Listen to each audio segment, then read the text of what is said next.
সহজ লেসনে তোমাদের সকলকে স্বাগত। আজকে আমরা ক্লাস 10 এর English lesson 8 the snail written by William Cowper এই সম্পূর্ণ লেসনটি বা সম্পূর্ণ পোয়েমটি আমরা পড়ব বাংলা অর্থ সহ।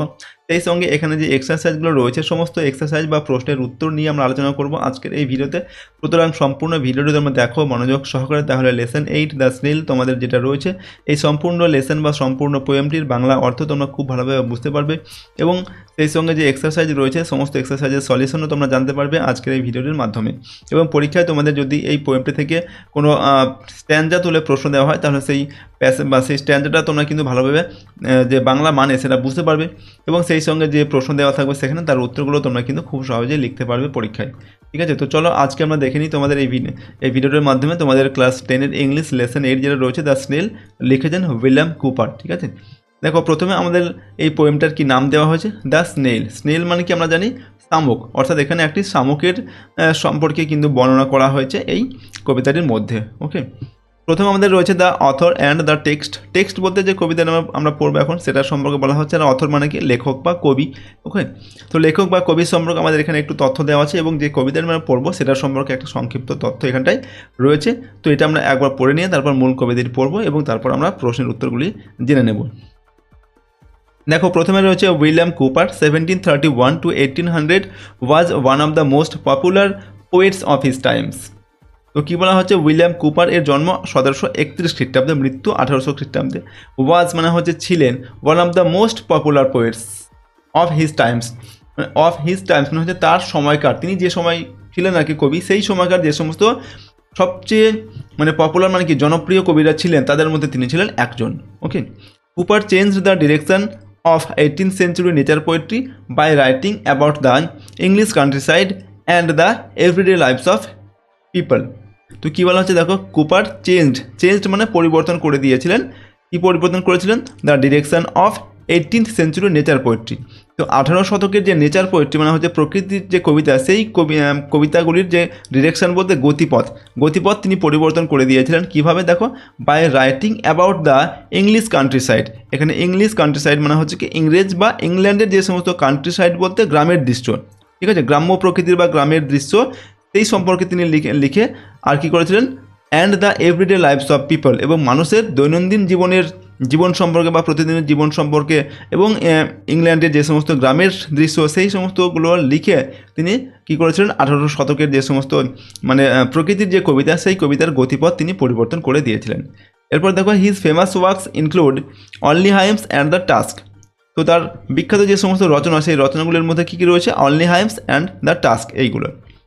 The poem takes us into the private world of a snail where it is seen to lead a self-sufficient life. তো দেখো দ্য পোয়েম মানে হচ্ছে কবিতাটি, টেক মানে কি, টেক মানে হচ্ছে নিয়ে আসা। তো আমাদেরকে নিয়ে আসে কোথায়, into the private world of a snail, একটা শামুকের প্রাইভেট ওয়ার্ল্ড মানে হচ্ছে ব্যক্তিগত জগতে আমাদের নিয়ে আসে এই কবিতা। অর্থাৎ একটা শামুকের যে ব্যক্তিগত জগৎ সম্পর্কে এই কবিতাটির মধ্যে আমাদেরকে মানে বর্ণনা করা হয়েছে, আমাদের জন্য আর কি কবিতাটির মধ্যে বর্ণনা করা হয়েছে। হোয়ার ইট ইজ সিন, যেখানে, হোয়ার মানে কি যেখানে, ইট ইজ সিন যেখানে এটাকে দেখা যায়, কাকে, এটা বলতে এখানে শামুকটার কথা বলা হয়েছে, যেখানে এই শামুকটিকে দেখা যায়, টু লিড মানে হচ্ছে পরিচালনা করা বা অতিবাহিত করা এখানে, ঠিক আছে। আর সেলফ সাফিসিয়েন্ট মানে হচ্ছে স্বয়ংসম্পূর্ণ একটা জীবন, যেখানে এই শামুকটিকে একটি স্বয়ংসম্পূর্ণ জীবন অতিবাহিত করতে দেখা যায়। ওকে, এই কবিতাটির মধ্যে বর্ণনা করা হয়েছে যে একটা শামুক কীভাবে তার জীবনটা সে একাকী মানে কীভাবে সে নিজের জীবনটাকে লিড করে বা পরিচালিত করে সেটাই এখানে বলা হয়েছে। We are allowed to observe in minute detail the small yet self content world in which a snail lives. Okay, দেখো উই আর অ্যালাউড, এখানে অ্যালাউ মানে কি অনুমতি দেওয়া। তো উই আর অ্যালাউড আমাদের অনুমতি দেওয়া হয়, টু অবজার্ভ মানে হচ্ছে পর্যবেক্ষণ করা আর কি, আমাদের পর্যবেক্ষণ করতে অনুমতি দেওয়া হয়, ইন মিনিট ডিটেল মানে হচ্ছে পুঙ্খানুপুঙ্খভাবে। দ্য স্মল মানে ছোট, ইয়েট তবুও সেলফ কন্টেন্ট ওয়ার্ল্ড মানে হচ্ছে আত্মসন্তুষ্টির জগৎ, যেখানে নিজের জীবন সম্পর্কে নিজেই যেন মানে সন্তুষ্ট আর কি, সেরকম একটা জগতে, in which a snail lives যেখানে একটা শামুক বাস করে। অর্থাৎ যে আত্মসন্তুষ্টির জগতে একটা শামুক বাস করে, সেটা যেহেতু খুব ছোট একটা তার জন্য জগৎ, কিন্তু তবুও সেটা তার সেখানে সে তার মানে সন্তুষ্টভাবে কিন্তু সে থাকে, তার সেখানে কোনো কিন্তু মানে অভিযোগ কিছুই নেই। তো সেই জিনিসটা মানে সেই শামুকের সেই সেলফ কন্টেন্ট যে ওয়ার্ল্ড, সেই আত্মসন্তুষ্টির জগৎ, সেই জগৎটার সম্পর্কে কিন্তু আমাদের পুঙ্খানুপুঙ্খভাবে পর্যবেক্ষণ করার অনুমতি দেওয়া হয়েছে এই কবিতাটির মধ্যে দিয়ে। অর্থাৎ এই কবিতাটির মধ্যে দিয়ে এই শামুক সম্পর্কেই আমাদের এখানে বলা হয়েছে, একটা শামুক কীভাবে সে তার স্বয়ংসম্পূর্ণ এবং আত্মসন্তুষ্টির জগতে সে মানে থাকে আর কি, নিজেকে নিজেই, ঠিক আছে, সম্পূর্ণভাবে মানে খুশিতে থাকে, আনন্দে থাকে, সেটাই এখানে বর্ণনা করা হয়েছে। তো চলো কবিতাটা আমরা পড়বো, তারপর আমরা ভালোভাবে কিন্তু বুঝতে পারবো। তো কী বলা হয়েছে এখানে, প্রথমে রিড দ্য ফলোয়িং, নিচেরটা পড়ো। দেখো, to grass or leaf or fruit or wall the snail sticks close nor fears to fall as if he grew there house and all together. তো কী বলা হচ্ছে দেখো, টু গ্রাস, গ্রাস মানে কি ঘাস, অর্থাৎ ঘাসে, অর লিফ পাতায়, অর ফ্রুট, ফ্রুট মানে কি ফলে, অর ওয়াল, ওয়াল মানে হচ্ছে দেয়ালে, অর্থাৎ ঘাসে, পাতায়, ফলে অথবা দেওয়ালে। The snail sticks close, the snail মানে হচ্ছে শামুকটা কী করে, স্টিক্স মানে হচ্ছে আটকে থাকে, ক্লোজ মানে হচ্ছে দৃঢ়ভাবে আটকে থাকে। তো শামুক দেবে কী হয়, কোনো জায়গায় যেখানে ঘাসের হোক, পাতাতে হোক, কিংবা দেওয়ালে হোক, কোনো গাছে হোক, ঠিক আছে, সব জায়গাতে কিন্তু সে মানে ভীষণ দৃঢ়ভাবে আটকে থাকে আর কি। নট ফিয়ার্স টু ফল, এবং সে পড়ে যাওয়ার কিন্তু ভয় পায় না। ফিয়ার্স মানে হচ্ছে ভয় পাওয়া, টু ফল মানে হচ্ছে পড়ে যাওয়ার, তো পড়ে যাওয়ার সে কিন্তু কোনো ভয় পায় না। অ্যাজ ইফ যেন, হি গ্রিউ দেয়ার যেন সে সেখানেই বেড়ে উঠেছে, হাউস অ্যান্ড অল টুগেদার সেখানেই তার বাড়ি এবং সব কিছু একসঙ্গে তার সেখানেই সব কিছু রয়েছে। ওকে, এরপরের স্ট্যান্ডাতে দেখো, within that house secure he hides when danger imminent betides of storm or other harm besides of weather. তো within that house secure he hides, তো উইদিন মানে কি মধ্যে, দ্যাট হাউস সেই বাড়ির মধ্যে, সিকিউর মানে হচ্ছে নিরাপদে, হি হাইডস মানে লুকিয়ে থাকে, অর্থাৎ সেই বাড়ির মধ্যে সে নিরাপদে লুকিয়ে থাকে। এখানে বাড়ি কোনটাকে বলা হচ্ছে, শামুকের ওপরের যে খোল আর কি, সেই খোলটাকে শামুকের বাড়ি বলা হচ্ছে। তো সেখানে কিন্তু সে নিরাপদে লুকিয়ে থাকে। ভেন ডেঞ্জার ইমিনেন্ট বিটাইডস, ভেন মানে কি যখন, ডেঞ্জার মানে হচ্ছে বিপদ, আর ইমিনেন্ট মানে হচ্ছে আসন্ন, কোনো কিছু মানে হতে চলেছে সেরকম। বিটাইডস মানে হচ্ছে দুর্যোগ বা দুর্ভোগ ঘনিয়ে আসে সেরকম। ওকে, অফ স্টর্ম মানে হচ্ছে কি ঝড় ঝঞ্ঝা আর কি, অর অথবা আদার হার্ম বিসাইডস অফ ওয়েদার, অথবা আবহাওয়া ছাড়াও অন্যান্য যে সমস্ত হার্ম মানে কি অন্যান্য যে সমস্ত বিপদ সংকুল রয়েছে আর কি, অন্যান্য যে সমস্ত বিপদ বা দুর্ভোগ রয়েছে আবহাওয়া ছাড়াও, ঠিক আছে, সেই সমস্ত মানে বিপদ যখন তার ঘনিয়ে আসে তখন সে কী করে, তখন সে তার সেই যে বাড়ি রয়েছে বা সেই শক্ত খোলক রয়েছে তার মধ্যে সে নিরাপদে মানে লুকিয়ে থাকে। ওকে, নেক্সট টেন্থেতে দেখো কী বলা হয়েছে, give but his horns the slightest touch, his self-collecting power is such he shrinks into his house with much displeasure. তো দেখো এই লাইনে আমাদের কি বলা হয়েছে, গিভ মানে কি দেওয়া আর কি, তো গিভ মানে হচ্ছে দাও, বাট হিজ হর্নস, তার যে হর্নস বলতে এখানে শামুকের দেখবে দুটি সুর থাকে, সেই সুরগুলোকে বলা হচ্ছে এখানে হর্নস। তো তার সুরগুলোকে যদি আমরা দেখো, দ্য স্লাইটেস্ট টাচ মানে হালকা, স্লাইটেস্ট মানে হালকাভাবে যদি আমরা সেই তার সুরগুলোকে টাচ করি বা স্পর্শ করি তাহলে কী হবে, his self collecting power is such. এখানে দেখো সেলফ কালেক্টিং পাওয়ার মানে কি, সেলফ কালেক্টিং পাওয়ার মানে হচ্ছে আত্মসংবরণ করার যে ক্ষমতা, নিজেকে রক্ষা করার যে ক্ষমতা, সেই ক্ষমতাটা তার এতটাই ভালো আর কি, বা এতটাই বেশি যে কী করেছে, he shrinks into his house with much displeasure. Shrinks মানে হচ্ছে এখানে গুটিয়ে নেওয়া, সে নিজেকে গুটিয়ে নেয়, ইনটু হিজ হাউস তার নিজের বাড়ির মধ্যে, তার নিজের বাড়ি বলতে তার খোলকের মধ্যে, ঠিক আছে। যদি আমরা সেই সুরগুলোকে যদি একটু স্পর্শ করি সঙ্গে সঙ্গে কিন্তু একটা শামুক তার নিজের শরীরটাকে তার সেই খোলকের মধ্যে কিন্তু গুটিয়ে নেয়। উইথ মাচ ডিসপ্লেজার মানে হচ্ছে অসন্তুষ্ট বা বিরক্তির সঙ্গে, ঠিক আছে, ভীষণ বিরক্তি বা অসন্তুষ্টির সঙ্গে সে নিজেকে তার ঘরের মধ্যে গুটিয়ে নেয় সঙ্গে সঙ্গে, যদি আমরা তার সেই সুরকে মানে কোনোভাবে স্পর্শ করা হয়, ঠিক আছে। তার যে আত্মসংবরণ করার ক্ষমতা সেটা এতটাই বেশি, সঙ্গে সঙ্গে সে তার মানে ভীষণ বিরক্তির সঙ্গে নিজেকে গুটিয়ে নেয় তার সেই ঘরের মধ্যে। এরপরে দেখো, where are he dwells alone except himself has chattels none well satisfied to be his own whole treasure. তো দেখো এখানে বলা হচ্ছে কি, where are he dwells মানে কি বসবাস করা, সে যেখানেই থাকে বা যেখানেই সে বসবাস করে, he dwells alone মানে হচ্ছে একাকী, সে একাকী সেখানে কিন্তু থাকে, তার কোনো সঙ্গী সাথী কেউ তার সঙ্গে থাকে না। এক্সেপ্ট হিমসেলফ হ্যাজ চ্যাটেলস নান, এখানে চ্যাটেলস মানে হচ্ছে ব্যক্তিগত সম্পত্তি, ঠিক আছে। তো এক্সেপ্ট হিমসেলফ, হিমসেলফ মানে হচ্ছে তার নিজেকেই, ঠিক আছে। তো এক্সেপ্ট মানে কি ছাড়া বা ব্যতীত, তো তার নিজেকে ছাড়া তার কোনো ব্যক্তিগত আর কোনো সম্পত্তি কিন্তু তার নেই। Okay, well satisfied to be his own whole treasure, treasure মানে কি সম্পত্তি। তো ওয়েল স্যাটিসফাইড, স্যাটিসফাইড মানে কি সন্তুষ্ট, সে বেশ সন্তুষ্ট, ওয়েল স্যাটিসফাইড এখানে বলতে সে বেশ সন্তুষ্ট। To be his own whole treasure, whole মানে কি সম্পূর্ণ, সে নিজেই নিজের যে সম্পূর্ণ একটা সম্পদ সেটাতে সে বেশ মানে সন্তুষ্ট আর কি, ঠিক আছে। যেহেতু তার নিজের কোনো ব্যক্তিগত সম্পত্তি, সহায় সম্পত্তি নেই, মানুষের যেমন অনেক কিছু মানে সম্পত্তি থাকে, গাড়ি বাড়ি ঘর, ঠিক আছে, সব টাকা পয়সা অনেক কিছু থাকে, কিন্তু এখানে শামুকের কী বলা হচ্ছে, তার ব্যক্তিগত মানে তার নিজের যে শরীরটা বা সেটাই তার একটা সম্পদ, সেটা ছাড়া কিন্তু আর তার কোনো সম্পত্তি নেই, এবং সেটাতে সে কিন্তু ভীষণ খুশি বা ভীষণ সন্তুষ্ট। ওকে, এরপরে দেখো, thus hermit like his life he leads nor partner of his banquet needs and if he meets one only feeds the faster. তো থাস মানে কি, এই পর্যন্ত আমরা পড়লাম। থাস মানে হচ্ছে কি, থাস মানে হচ্ছে এইভাবে, হারমিট লাইক, হারমিট বলতে সন্ন্যাসী, আর হারমিট লাইক মানে সন্ন্যাসীর মতো। তো এইভাবে একটা সন্ন্যাসীর মতো হিজ লাইফ তার জীবন, হি লিড সে অতিবাহিত করে। তো একটা সন্ন্যাসীর মতো সে তার জীবনকে অতিবাহিত করে, ঠিক আছে, কোনো রকম সহায় সম্পত্তি ছাড়াই। নর partner of his banquet needs, তো নর পার্টনার, পার্টনার মানে কি সঙ্গী বা সাথী, অফ হিজ ব্যাঙ্কুয়েট, ব্যাঙ্কুয়েট বলতে এখানে খাবার সময় মানে খাবার আর কি, ভোজন, ঠিক আছে। নিডস মানে হচ্ছে প্রয়োজন, তো খাবার সময় তার কিন্তু কোনো সঙ্গীরও প্রয়োজন হয় না। And if he meets one, এবং সেই সময় যদি তার কারোর সঙ্গে দেখাও হয়ে যায়, মানে কেউ চলে আসে তার সামনে, তখন কি হয়, হি অনলি ফিডস দ্য ফাস্টার, তখন সে কিন্তু তার খাবারটা আরও দ্রুততার সঙ্গে খেতে থাকে। ফাস্টার মানে হচ্ছে কি আরও মানে দ্রুততার সঙ্গে, মানে আরও বেশি তাড়াতাড়ি আর কি।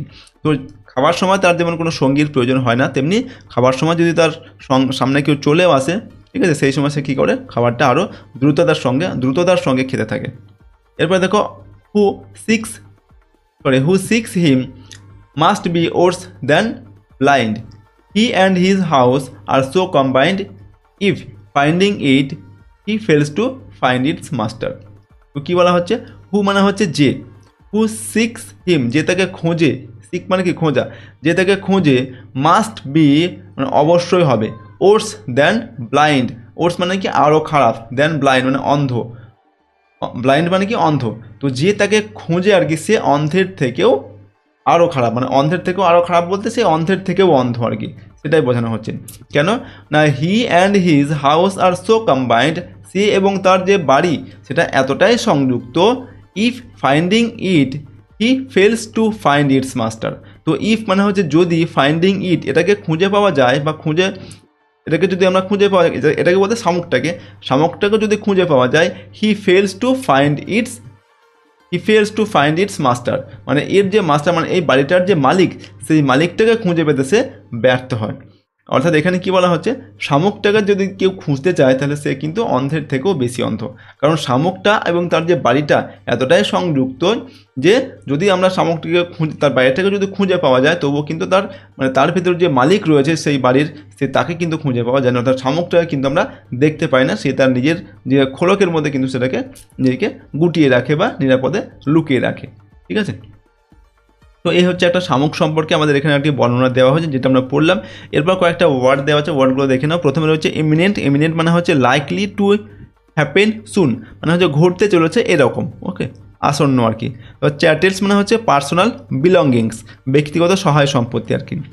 ব্যাঙ্কুয়েট মানে হচ্ছে an elaborate and formal evening meal for many people, অর্থাৎ সন্ধ্যাবেলাকার যে একটা ফর্মাল খাবার আর কি, সেটাকে বলা হচ্ছে ব্যাঙ্কুয়েট, ওকে। তারপরে দেখো আমাদের যেটা রয়েছে কম্প্রিহেনশন এক্সারসাইজ রয়েছে, কিছু প্রশ্ন দেওয়া আছে। এরপরে 1 নম্বর থেকে দেওয়া আছে choose the correct alternative to complete the following sentences, এখানে সঠিক উত্তরটা বেছে লিখতে বলা হচ্ছে। নাম্বার এতে দেওয়া আছে with the slightest touch the snail shrinks into its house with, তো উইথ দ্য স্লাইটেস্ট টাচ মানে হালকা টাচ বা স্পর্শ যদি করা হয় শামুককে, তাহলে কী করে, the snail shrinks into his house, তার শরীরটাকে হাউসের মধ্যে নিজের যে ঘর বা খোলকের মধ্যে শ্রিঙ্কস মানে গুটিয়ে নেয়, উইথ কিসের সঙ্গে, প্লেজার পেইন, সারপ্রাইজ। তো কী হবে এখানে উইথ ডিসপ্লেজার মানে হচ্ছে অসন্তুষ্টির সঙ্গে বা বিরক্তির সঙ্গে সে নিজেকে নিজের ঘরের মধ্যে গুটিয়ে নেয়। নাম্বার বিতে দেখো in it's house the snail lives with বা লিভস উইথ, অর্থাৎ তার ঘরের মধ্যে বা তার বাড়ির মধ্যে এই স্নেল বা শামুকটা বসবাস করে কার সঙ্গে? প্যারেন্টস বাবা মার সঙ্গে, ফ্রেন্ডস বন্ধু বান্ধবের সঙ্গে, রিলেটিভস আত্মীয় স্বজনের সঙ্গে, নো ওয়ান কারো সঙ্গেই নয়। তো সে তার ঘরে নিজের ঘরে সে নিজে একাকী বসবাস করে, সে তার সঙ্গে কিন্তু কোনো সেখানে তার কেউই থাকে না। তো নো ওয়ান এটা আমাদের সঠিক উত্তর হবে। আর নাম্বার সিতে কী দেওয়া আছে? The poet has compared the snail to অর্থাৎ কবি এখানে স্নেলকে কিসের সঙ্গে তুলনা করেছেন? ট্রি, হারমিট, রক না ব্লাইন্ড ম্যান? হারমিট সঠিক উত্তর হবে, অর্থাৎ একজন সন্ন্যাসীর সঙ্গে তুলনা করেছেন। তো অপশান 2 এটা সঠিক হবে। তারপর দেখো আমাদের নাম্বার 2 দেওয়া আছে state whether the following statements are true or false. নিচে যে স্টেটমেন্টগুলো দেওয়া আছে এগুলো ট্রু না ফলস সেগুলো বলতে হবে। Provide sentences, phrases or words in support of year answer, এবং তোমার উত্তর সপক্ষে একটা করে সেন্টেন্স লিখতে হবে অথবা একটা করে হচ্ছে আমাদের ফ্রেজ লিখতে হবে বা ওয়ার্ড লিখতে হবে, ঠিক আছে? তো দেখো এখানে আমাদের নাম্বার এতে কী দেওয়া আছে? The snail fears to fall from the wall, অর্থাৎ একটা শামুক দেয়াল থেকে পড়ে যাওয়ার ভয় পায়। এটা ঠিক না ভুল? এটা ভুল হবে, কারণ সে দেয়াল থেকে বা কোনো কিছু থেকে সে পড়ে যাওয়ার ভয় কিন্তু সে পায় না। তো মানে এটা এফ লিখবো। এবং সাপোর্টিং স্টেটমেন্ট কী লিখবে? সাপোর্টিং স্টেটমেন্ট দেখো প্রথমে যে লাইনগুলো রয়েছে সেই লাইনগুলো আমাদের লিখে দিতে হবে। সাপোর্টিং এই যে to grass or leaf or fruit or wall the snail sticks close not fears to fall. তো the snail sticks close not fears to fall, একটা শামুক মানে ক্লোজ দৃঢ়ভাবে আটকে থাকে, সে পড়ে যাওয়ার ভয় পায় না। এটা হচ্ছে আমাদের সাপোর্টিং স্টেটমেন্ট, এটা আমাদের এখানটায় লিখতে হবে, ঠিক আছে? তো সাপোর্টিং স্টেটমেন্টগুলো আমি এখানে লিখে রেখেছি। দেখো the snail sticks close not fear to fall, এই অংশটা আমাদের এখানটায় লিখতে হবে সাপোর্টিং স্টেটমেন্ট হিসাবে। দেখো ওকে, তোমরা এটা এখানে লিখে দিলাম। তারপর নাম্বার বিতে কী দেওয়া আছে? The snail comes out of his house during a storm, মানে ঝড়ের সময়, স্টর্ম মানে কি ঝড়, ঝড়ের সময় শামুক মানে তার বাড়ির বাইরে বেরিয়ে আসে। এটা ভুল না ঠিক? এটাও ভুল। তত ঝড়ের সময় সে কী করে? ঝড় বা কোনো বিপদ আসন্ন হলে সে তার শরীরটাকে নিজের যে খোলক বা নিজের যে তার বাড়ি আর কি, যেটাকে বাড়ি বলা হচ্ছে, তার মধ্যে সে গুটিয়ে রাখে। ওকে, এটা আমাদের এফ হবে। এবং সাপোর্টিং স্টেটমেন্ট কী লিখবে? Within that house secure he hides when danger imminent betides of storm. তারপর অংশটুকু তোমরা লিখতে পারো, আমি এখানে 3টে ডট ডট দিয়েছি, ঠিক আছে? মানে বাকি অংশটাও এখানে এর মধ্যে রয়েছে। এটা কবিতার লাইন, আমরা এখান থেকে লিখে দিলাম। ওকে, এটা হচ্ছে নাম্বার বি এর সাপোর্টিং স্টেটমেন্ট হিসেবে আমরা এখানটা দিলাম। তারপর হচ্ছে আমাদের নাম্বার সিতে আর একটা প্রশ্ন দেওয়া আছে। এই দেখুন নাম্বার সিতে এখানে বলা হচ্ছে the snail and his house are conjoint, মানে শামুক এবং তার যে বাড়ি সেটা কনজয়েন্ট মানে হচ্ছে সংযুক্ত রয়েছে। এটা ঠিক না ভুল? এটা আমাদের হবে ঠিক। তো আমরা এখানে লিখবো কি? এখানে লিখতে হবে আমাদের টি, ঠিক আছে? এটা সঠিক উত্তর, তাই আমাদের টি হবে। শামুক এবং তার বাড়িটা কিন্তু খুবই সংযুক্ত, যেটা আমাদের কবিতার মধ্যে রয়েছে, ঠিক আছে? দ্য স্নেল অ্যান্ড হিজ এখানে রয়েছে। আরেকবার আমি তোমাদের দেখো এই অংশটা এখানেই রয়েছে। এই যে he and his house are so conjoint, সে এবং তার বাড়িটা এতটাই সংযুক্ত আর কি। এই অংশটা আমাদেরকে সাপোর্টিং স্টেটমেন্ট দিতে হবে। তো আমরা এখানে লিখবো, দেখো এইটা লিখবো he and his house are so combined. Okay, combined যেটা he as in house are so combined, ঠিক আছে? এই অংশটা। তো আমরা এখানে সাপোর্টিং স্টেটমেন্টে দেখো এখানটায় আমরা এটা আমাদের দিতে হবে সাপোর্টিং স্টেটমেন্ট হিসাবে এই অংশটুকু, ঠিক আছে? তারপর আমরা পরের প্রশ্ন দেখব। এখানে নাম্বার 3 নম্বর দেখো প্রশ্নে এখানে দেখো কি রয়েছে, আনসার দ্য ফলোয়িং কোয়েশ্চেন। এখানে নিজের প্রশ্নগুলোর উত্তর লিখতে হবে। 3টি প্রশ্ন দেওয়া আছে। নাম্বার এতে কী দেওয়া আছে? What does the snail usually stick itself to, অর্থাৎ এখানে বলা হচ্ছে শামুক সাধারণত মানে কিসের সঙ্গে মানে লেগে থাকে। আমরা কবিতায় কী কী পড়েছি? ঘাসের ওপরে, মানে ঘাসে, পাতায়, ফলে, দেয়ালে, এইগুলোর উপরে শামুক লেগে থাকে। তো সেটা আমাদের উত্তরটা লিখতে হবে। তো কীভাবে লিখবো? The snail usually sticks itself to grass, leaf, fruit and wall, ঠিক আছে? ঘাসে, পাতায়, ফলে বা হচ্ছে আমাদের দেয়ালে, এগুলো মানে ক্লোজভাবে দেওয়া দৃঢ়ভাবে লেগে থাকে, ঠিক আছে? তারপর দেখো নাম্বার বি এর প্রশ্নে কী দেওয়া আছে? What makes the snail well satisfied, মানে কোন জিনিসটা হচ্ছে স্নেল বা হচ্ছে শামুককে ওয়েল স্যাটিসফাইড মানে হচ্ছে খুব সন্তুষ্ট করে রাখে। কেন? কিসের জন্য? শামুক নিজেই নিজের একটা সম্পত্তি, তার ব্যক্তিগত কোনো সম্পত্তি নেই, সে নিজেকেই নিজের সম্পত্তি মানে ভাবে এবং সেভাবেই এবং তাতেই সে কিন্তু সন্তুষ্ট থাকে। ওকে, তো এটাই আমাদের লিখতে হবে। কী লিখবো? দেখো দ্য স্নেল ডুয়েলস অ্যালোন, মানে শামুক একাকেই বাস করে উইদাউট অ্যানি পার্সোনাল বিলঙ্গিংস, কোনো রকম তার ব্যক্তিগত সম্পত্তি ছাড়াই। It makes him well satisfied, এবং এটাই তাকে মানে ব্যক্তিগত এটা মানে স্যাটিসফাইড রাখে আর কি, এটাই তাকে হচ্ছে সন্তুষ্ট রাখে। ওকে, তোমরা এটাকে এখানে লিখলাম। নাম্বার সিতে how does the snail feed ফাস্টার, অর্থাৎ একটা শামুক কীভাবে দ্রুততার সঙ্গে খায়, কীভাবে যখন তার সামনে কেউ চলে আসে আর কি, সেই সময় কী করে শামুক আরও দ্রুততার সঙ্গে তার খাবারটা খেতে থাকে। তো আমরা কী লিখবো, the snail feeds faster when he meets someone, অর্থাৎ শামুক যখন অন্য কারোর সঙ্গে তার দেখা হয়ে যায় তখন সে তার খাবারটা খুব দ্রুততার সঙ্গে খেতে থাকে। এটা হচ্ছে আমাদের সি দাগের প্রশ্নের উত্তর। ওকে, তো নেক্সট দেখো আমাদের যেটা রয়েছে গ্রামার ইন ইউজ, 4 নম্বর দাগে change the following sentences into questions as directed, অর্থাৎ এগুলো প্রশ্নবোধক বাক্যে লিখতে হবে এবং এগুলো নির্দেশ অনুসারে প্রশ্নগুলো লিখতে হবে, আমাদের করতে হবে আর কি। তো প্রথমে কী দেওয়া আছে দেখো, নাম্বার এতে Siraj always rise early, Siraj সবসময় আর্লি মানে কি সকাল সকাল বা আগে থেকে উঠে পড়ে ঘুম থেকে। তো ইন্টারোগেটিভ সেন্টেন্স ইউজিং ডাজ, এটাকে ডাজ দিয়ে আমাদের এটাকে একটা ইন্টারোগেটিভ সেন্টেন্স লিখতে হবে, মানে হচ্ছে প্রশ্নবোধক সেন্টেন্স লিখতে হবে। তো ডাজ দিয়ে লিখতে হবে, প্রথমে আমাদের কি লিখতে হবে, ডাজটা লিখতে হবে DOES, ডাজটা আমরা প্রথমে লিখবো। এবার ডাজের পরে কী হবে, সাবজেক্ট হয়, তো ডাজের পরে সাবজেক্ট হচ্ছে সিরাজ। তো ডাজ সিরাজ অলওয়েজ, তারপর লিখবো অলওয়েজ WAYS।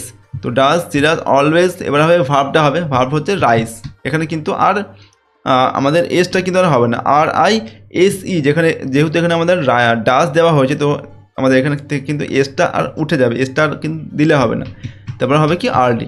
এবার এরপরে একটা আমাদের জিজ্ঞাসাবোধক যে চিহ্ন কোশ্চেন মার্ক সেটা লিখতে হবে। তো কী লিখলাম আমরা দেখো, does Siraj always rise early, Siraj কি সবসময় ঘুম থেকে মানে সকাল সকাল ওঠে, এটা আমাদের প্রশ্নবোধক হয়ে গেল। নাম্বার বিতে জয়েস বা Joycy is the best singer in the class, Joycy হচ্ছে ক্লাসের সবথেকে ভালো একজন গায়িকা। তো ইনফরমেশান কোশ্চেন ইউজিং হু, এখানে হু দিয়ে ইনফরমেশান কোশ্চেন করতে হবে, ঠিক আছে।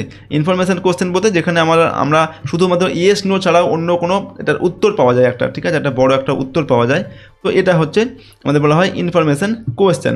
তো প্রথমে আমাদের কী লিখতে হবে, হু দিয়ে করতে হবে, তো প্রথমে আমরা লিখবো হু, ঠিক আছে, WHO হু, তারপর কী লিখবো একটা অক্সিলারি ভার্ব, তো হু ইজ কী হবে, the best singer in the class, তারপর হবে কি আমাদের কোশ্চেন মার্ক। তো who is the best singer in the class, কে ক্লাসের মধ্যে সবথেকে ভালো গায়িকা। নাম্বার সিতে he saw the rainbow, interrogative sentence using did, এখানে আমাদের ডিড দিয়ে একটা প্রশ্নবোধক বাক্য লিখতে হবে। তো আমরা প্রথমে লিখছি ডিড, ঠিক আছে, ডিডের পরে কী হবে, সাবজেক্ট হবে। তো ডিড হি, এখানে দেখো ডিড হি, স দেওয়া আছে, সয়ের প্রথম ফর্মটা এবার আমাদের হবে সি, হবে সি মানে কি দেখা, সি থেকে স এসছে, যেহেতু প্রথমে আমরা ডিড দিয়েছি তো এখানে কিন্তু আমরা আর সেকেন্ড ফর্মটা লিখবো না, প্রথম ফর্মটা লিখবো ভার্বের। তো did he see the rainbow, সে কি, এখানে আমাদের কোশ্চেন মার্ক হবে, সে কি মানে রেইনবো বা যে রামধনু যেটাকে আমরা বলি সেটা কি সে দেখেছিল, এটা হয়ে গেল আমাদের কি প্রশ্নবোধক বাক্য। নাম্বার ডিতে I go to school by bus, আমি বাসে করে স্কুলে যাই, ঠিক আছে, I go to school by bus. তো দেখো ইনফরমেশান কোয়েশ্চেন ইউজিং হাউ, এটাকে হাউ দিয়ে লিখতে হবে। তো আমরা কী লিখবো, দেখো প্রথমে লিখবো হাউ দিয়ে লিখতে পারো যে হাউ, তারপর কী হবে, এটা হচ্ছে প্রেজেন্ট ইনডেফিনিট সেন্টেন্স, এখানে কিন্তু কোনো আমাদের অক্সিলারি ভার্ব নেই। তো অক্সিলারি ভার্ব আমরা কী লিখবো, ডু লিখবো, যেহেতু এখানে সাবজেক্ট আই আছে তো আমরা লিখবো কি ডু। তাহলে হাউ ডু, এখানে আমরা ইউ লিখবো, ঠিক আছে, যেহেতু প্রশ্ন করা হচ্ছে তোমাকে, তাই আমরা কি এখানে ইউ লিখছি। তো হাউ ডু ইউ গো, এবার হবে ভার্বের প্রথম form, how do you go to school, তারপর হবে কি কোশ্চেন মার্ক।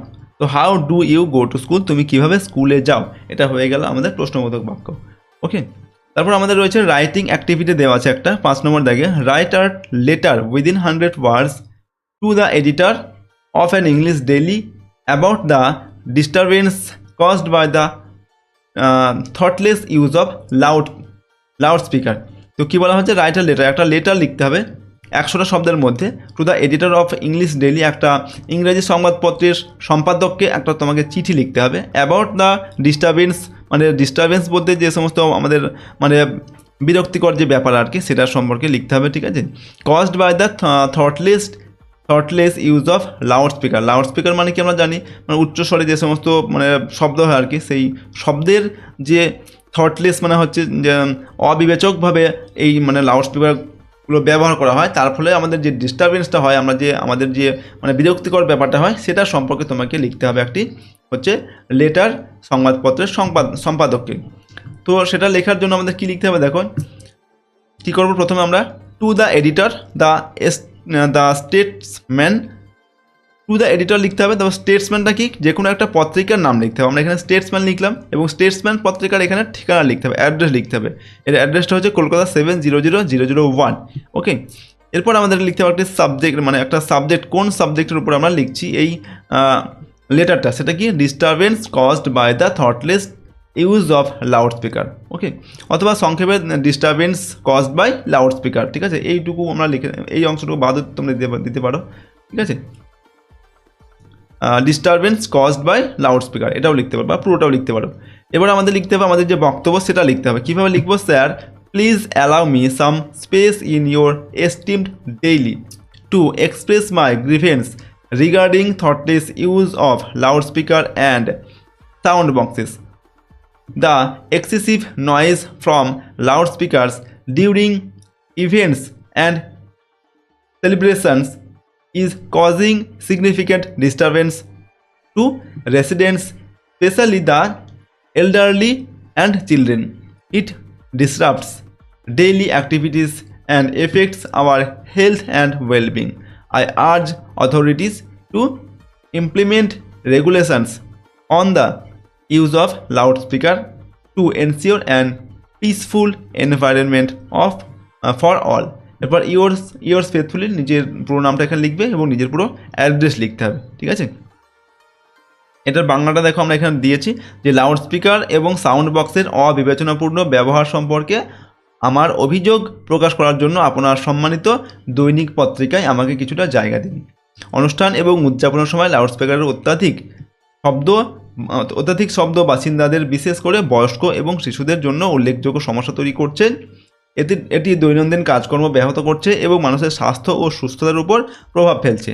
সকলের জন্য একটি শান্তিপূর্ণ পরিবেশ নিশ্চিত করতে লাউডস্পিকার ব্যবহারের ওপর বিধিনিষেধ বাস্তবায়নের জন্য আমি কর্তৃপক্ষের প্রতি আহ্বান জানাচ্ছি। এটা হচ্ছে আমাদের বাংলা। ঠিক আছে, তো এইভাবে আমরা এটাকে লিখবো। ঠিক আছে, প্রথমে এখানে একটা সংবাদপত্রের নাম এবং অ্যাড্রেসটা লিখতে হবে, টু দ্য এডিটর এটা লিখে, তারপর এখানে একটা সাবজেক্টটা লিখতে হবে, কিসের ওপর আমরা লিখছি সেটা, তারপর এখানে স্যার এই অংশটা লিখে আমরা কী করবো, আমাদের যে বক্তব্য সেটা এইভাবে লিখবো। ঠিক আছে, তারপর এখানে yours faithfully লিখে নিজের পুরো নাম এবং নিজের পুরো অ্যাড্রেসটা লিখতে হবে।